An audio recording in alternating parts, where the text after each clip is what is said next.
जय श्री कृष्ण मित्रों। आज हम शुरुआत करने जा रहे हैं गीता के अध्याय 3 की। अध्याय 2 में आपने जाना कि किस प्रकार भगवान श्री कृष्ण अर्जुन को युद्ध की शुरुआत करने, युद्ध करने के लिए प्रेरित कर रहे हैं। यहाँ अर्जुन जो दुविधा में है, वो भी अपने सारे डाउट्स क्लियर कर लेना चाहता है। वो भगवान से कहता है कि हे केशव, यदि आप बुद्धि को सकाम कर्म से श्रेष्ठ समझते हैं तो फिर मुझे इस घोर युद्ध में क्यों लगाना चाहते हैं?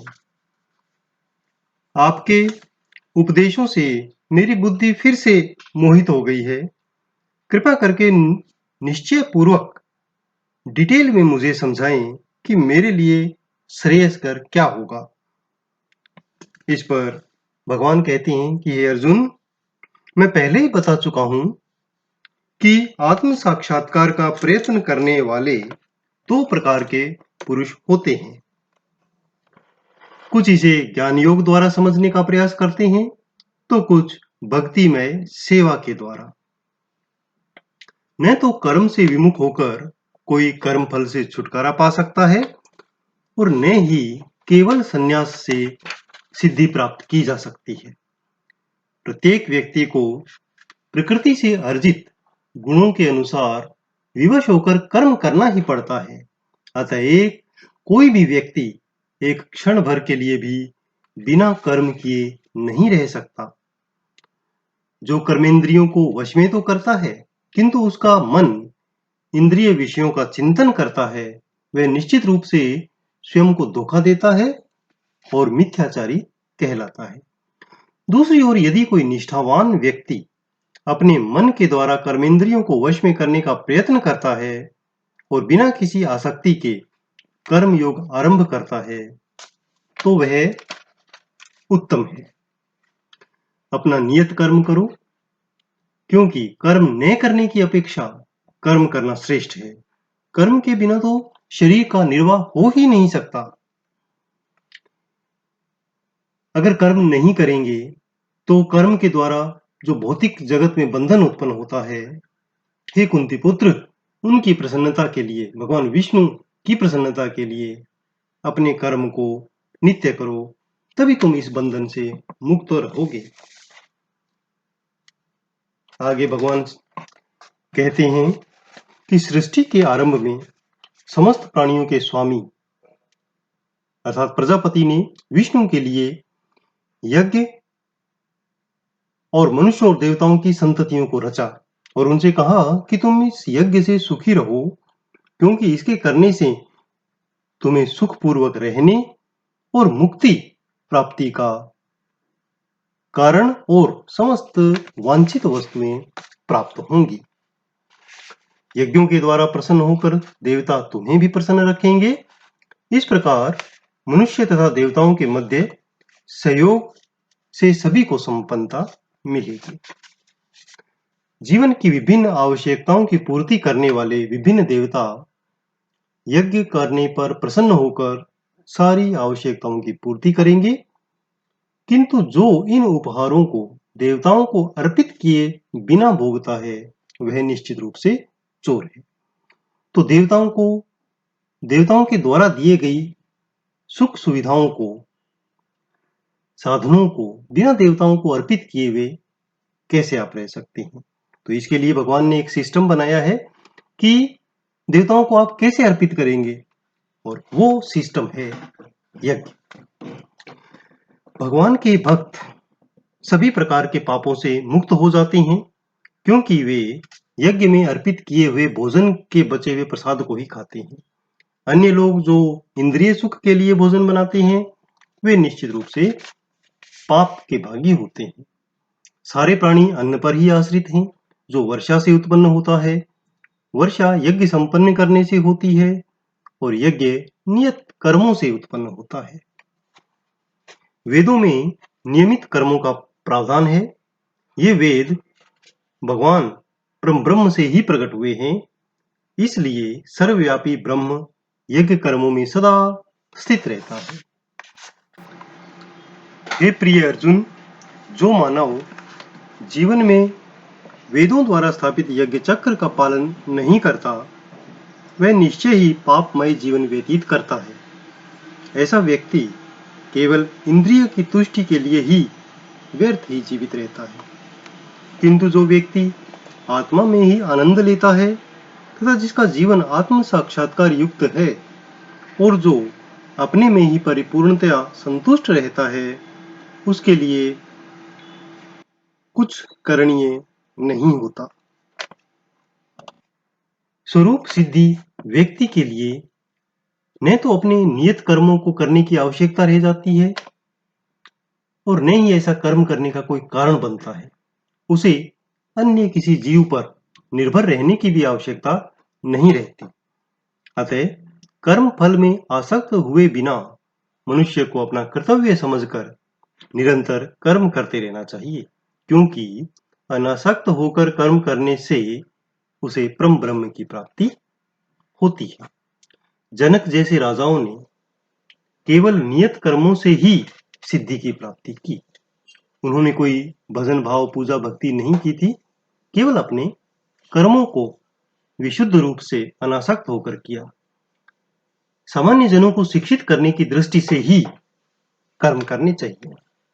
महापुरुष जो जो आचरण करता है, सामान्य व्यक्ति उसी का अनुसरण करते हैं। वह अपने अनुसरणीय कार्यों से एक आदर्श प्रस्तुत करता है और संपूर्ण विश्व उसका अनुसरण करता है। हे अर्जुन, तीनों लोकों में मेरे लिए कोई भी कर्म नियत नहीं है, न मुझे किसी वस्तु का अभाव है, न ही आवश्यकता है, तो भी मैं नित्य कर्म करने में तत्पर रहता हूं। तो ये भगवान ने अपनी स्थिति बताई है, वो भी कर्म करते हैं। क्योंकि यदि मैं नियत कर्मों को सावधानी पूर्वक न करूं तो हे पार्थ, ये सारे मनुष्य मेरे को ही अनुसरण करेंगे। यदि मैं नित्य कर्म न करूं तो ये सारे लोग नष्ट हो जाएंगे। तब मैं अवांछनीय जन समुदाय को उत्पन्न करने का एक कारण बन जाऊंगा और इस तरह संपूर्ण प्राणियों की शांति का विनाशक कहलाऊंगा।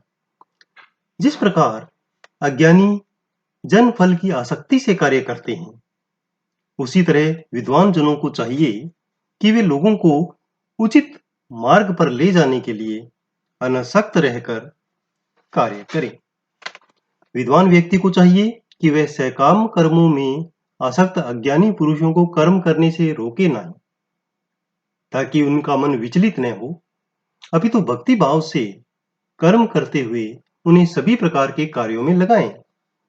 जीवात्मा अहंकार के प्रभाव से मोहग्रस्त होकर अपने आप को समस्त कर्मों का कर्ता मान बैठता है, जबकि वास्तव में वे प्रकृति के तीनों गुणों द्वारा संपन्न किए जाते हैं। हे अर्जुन, भक्ति भावमय कर्म तथा सकाम कर्म के भेद को भली भांति जानते हुए जो परम सत्य को जानने वाला है, वह कभी भी अपने आप को इंद्रियों तथा इंद्रिय तृप्ति में नहीं लगाता है। माया के गुणों से मोहग्रस्त होकर अज्ञानी पुरुष पूर्णतया भौतिक कार्यों में संलग्न रहकर उनमें आसक्त हो जाते हैं। यद्यपि उनके ये कार्य उनमें ज्ञानाभाव के कारण अधम होते हैं, किंतु ज्ञानी को चाहिए कि वह उन्हें विचलित ना करे। हे अर्जुन, अपने सारे कार्यों को मुझ में समर्पित करके मेरे पूर्ण ज्ञान से युक्त होकर लाभ की आकांक्षा से रहित, स्वामित्व के दावे के बिना तथा आलस्य से रहित होकर युद्ध करो। तो यहाँ पर भगवान श्री कृष्ण आगे कहते हैं कि हे अर्जुन, जो व्यक्ति मेरे आदेशों के अनुसार अपना कर्तव्य करते हैं और ईर्ष्या रहित होकर इस उपदेश का श्रद्धा पूर्वक पालन करते हैं, वे सकाम कर्मों के बंधन से मुक्त हो जाते हैं। किंतु जो ईर्ष्यावश इन उपदेशों की उपेक्षा करते हैं और इनका पालन नहीं करते, उन्हें समस्त ज्ञान से रहित दिग्भ्रमित सिद्धि के प्रयासों से नष्ट भ्रष्ट ही समझना चाहिए। ज्ञानी पुरुष अपनी प्रकृति के अनुसार कार्य करता है, क्योंकि सभी प्राणी तीनों गुणों से प्राप्त अपनी प्रकृति का ही अनुसरण करते हैं। भला दमन से क्या हो सकता है? प्रत्येक इंद्रिय तथा उसके विषय से संबंधित राग द्वेष को व्यवस्थित करने के नियम होते हैं।